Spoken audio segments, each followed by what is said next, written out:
Two deaths of innocence tonight, both children under the age of 3. First in Norfolk, where a woman is charged with murder for killing her stepdaughter. Investigators say Emily DeFries was babysitting the toddler and two other children over the weekend when she made the call to 911. And at your side's McNamara has been following this story since it broke this afternoon. She has new information tonight.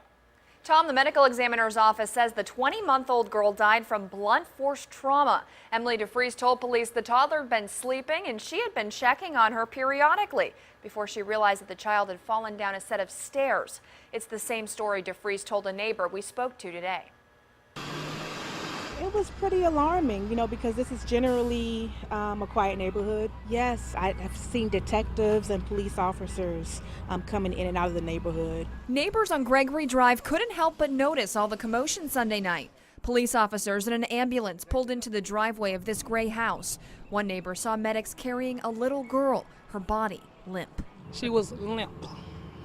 Child was like limp. Disturbed by what she saw, Beverly Broaddus walked over to the home to ask what was wrong. She seemed to be upset. She was crying, trying to hold it together for the most part. Yeah, she seemed to be pretty upset. Broaddus says she spoke to 24-year-old Emily DeFries, who was later charged with second-degree murder. I asked her what happened, and she said the child fell down the steps.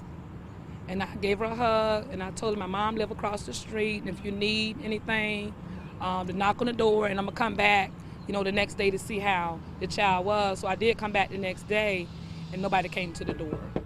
No one came to the door when we knocked today. Neighbors say the military couple had just moved in the last few months. Posts on DeFries' Facebook page said she just got engaged Sunday, the same day she called 911, the same day the little girl died. As a parent, my heart goes out to them, to the parents of the toddler. That's a very sad situation. I wouldn't wish that on anyone. Emily DeFries denied our request for a jailhouse interview tonight. She is being held without bond tomorrow. She'll appear in a Norfolk courtroom. I'm McNamara, 10 on your side.